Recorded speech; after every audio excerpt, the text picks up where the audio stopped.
Right now, Mandela, the world comes together for his formal memorial service. We will have an extended excerpt of the president's stirring eulogy. And then, here we go again. The second most conservative Republican in the Senate, he gets a Tea Party primary. Wingnut, who says second most isn't conservative enough. We'll talk about not just problems on the right here, but also challenges on the left, the sitting Democrats. And later, he's not the boss when it comes to Cooperstown. Late Yankee owner George Steinbrenner rejected in Hall of Fame voting. And I'm going to ask a guest tonight at our table if the Hall of Fame committee got it right. Good evening and welcome to RFL. I am Richard French. Thanks so much for joining us this Tuesday evening, December 10th. And we begin tonight, where else but in Soweto, South Africa, where thousands of South Africans and hundreds of foreign dignitaries and guests gathered at Asagi Stadium to pay tribute to Nelson Mandela, who died last week. Alex Marquardt from ABC was there. It was the kind of driving rain you'd expect for the death of a great man. But tens of thousands of South Africans defied it, streaming into FNB Stadium on the outskirts of Johannesburg to pay tribute to Nelson Mandela. It was an unprecedented remembrance. Heads of state from 91 countries are coming to South Africa to pay their respects. Among them, 4 U.S. presidents. President Barack Obama arrived today on Air Force One with George W. Bush. They were met here by former presidents Bill Clinton and Jimmy Carter. Speaker after speaker paid tribute to the man South Africans affectionately called Tata Madiba. You tower over the world like a comet, leaving streaks of light for us to follow. There is no one like Madiba. He was one of a kind. President Obama spoke of Mandela's lasting impact on the world and on him. Madiba would emerge as the last great liberator of the 20th century. I learned of Nelson Mandela and the struggles taking place in this beautiful land, and it set me on an improbable journey that finds me here today. Despite the scores of dignitaries, attendees were allowed to stream into the stadium without going through any security check. And later, while meeting fellow world leaders, President Obama greeted Cuban President Raul Castro, who responded with a smile. This rain is expected to continue into tomorrow, when Mandela will begin lying in state in the capital Pretoria, the first of 3 days. Before this weekend, he's taken back to the village where he grew up for his funeral and burial on Sunday. Alex Marquardt, ABC News, Soweto, South Africa. Now, as Alex just mentioned there, President Obama delivered the eulogy for Mandela today. His address, it focused on Mandela the man, as well as Mandela the role model, and is also a wider message about both the principles that Mandela strived for and that those that remain elusive today in many of the nations that were represented at the funeral scene. Now, some extended clips of the president's eulogy. He was not a bust made of marble. He was a man of flesh and blood, a son and a husband, a father and a friend. And that's why we learn so much from him, and that's why we can learn from him still. For nothing he achieved was inevitable. In the arc of his life, we see a man who earned his place in history through struggle and shrewdness and persistence and faith. He tells us what is possible, not just in the pages of history books, but in our own lives as well. It took a man like Madiba to free not just the prisoner, but the jailer as well. To show that you must trust others so that they may trust you. To teach that reconciliation is not a matter of ignoring a cruel past, but a means of confronting it with inclusion and generosity and truth. He changed laws, but he also changed hearts. For the people of South Africa, for those he inspired around the globe, Madiba's passing is rightly a time of mourning and a time to celebrate a heroic life. But I believe it should also prompt in each of us a time for self-reflection. With honesty, regardless of our station or our circumstance, we must ask, how well have I applied his lessons in my own life?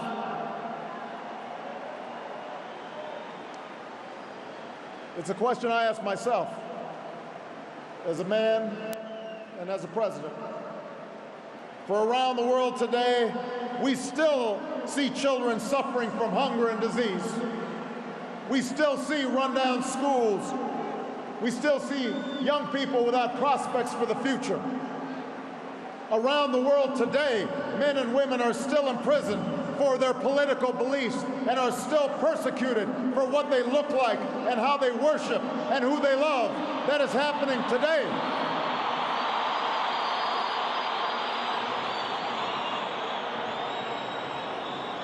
And so we too must act on behalf of justice. We too must act on behalf of peace. There are too many people who happily embrace Madiba's legacy of racial reconciliation, but passionately resist even modest reforms that would challenge chronic poverty and growing inequality. There are too many leaders who claim solidarity with Madiba's struggle for freedom, but do not tolerate dissent from their own people.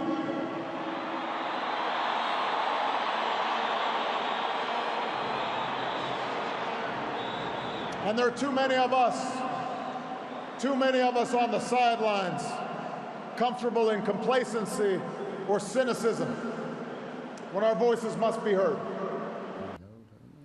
And for reaction, let's bring in our panel tonight here. Jonathan Yeadon, Democratic consultant with the Advance Group and a former executive director of Hawkins County Democratic Party. Dominic Carter, political journalist and author. Chris Shays, former Connecticut congressman and distinguished fellow, I like to say that in public service, at the University of New Haven. And Andrew Whitman, our senior political correspondent.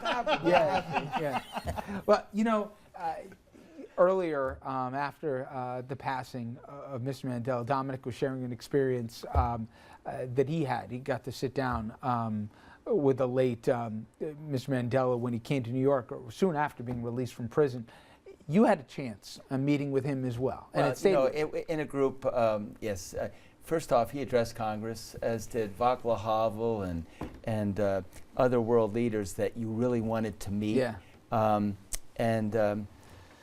It's just extraordinary to be in the presence of someone who could heal a nation and bring so many people together, had no guile, had no anger, had determination.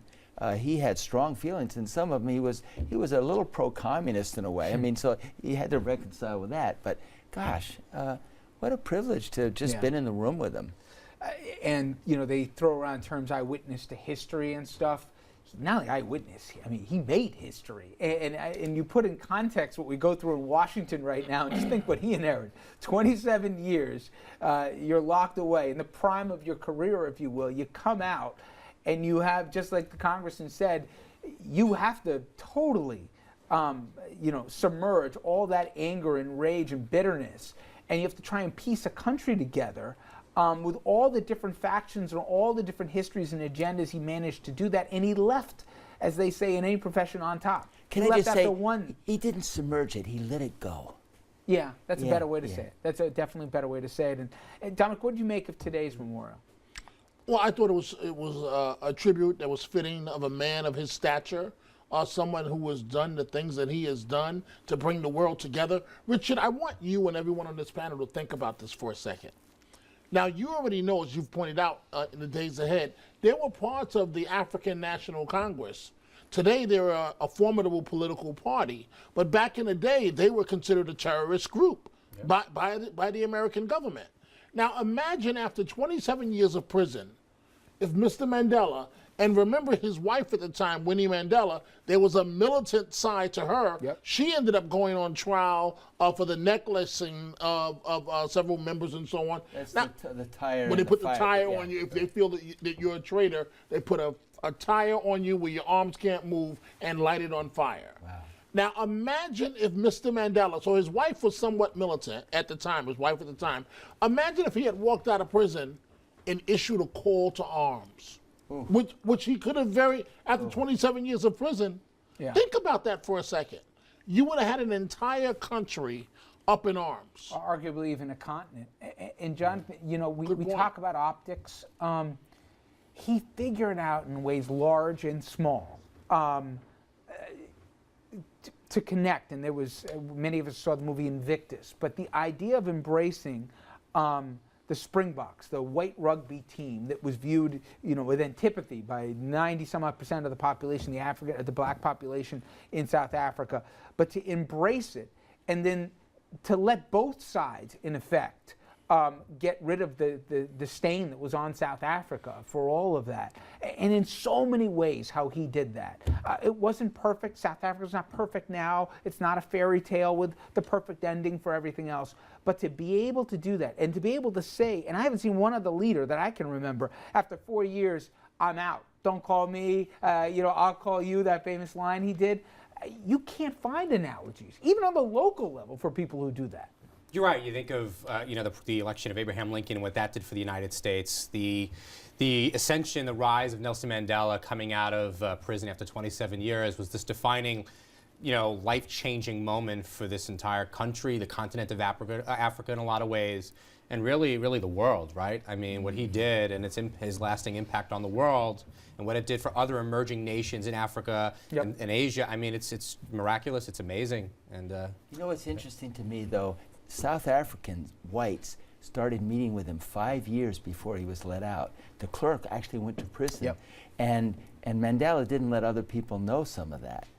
He said at one point, he said, rather than build a consensus, which he would have had to do with both a lot of, not just the inmates there were also some other political leaders, but also with the ANC, he said, I made a calculated decision. I was going to make a deal and then tell everyone, sell the deal, rather than have them buy in. Yes. So he worked out the terms of the arrangement and the transfer of power, but he made it clear you can't, you know, basically have reprisals afterwards, because if we do, this will never work. And to sell that to the ANC, that I think is the hardest sell. No revenge. Yeah. No revenge. No matter what was done. There were so many outskirts, but to the point that he was able to put a lid on all that repressed rage. One man. But what I love is the white community basically sent him a message 5 years before.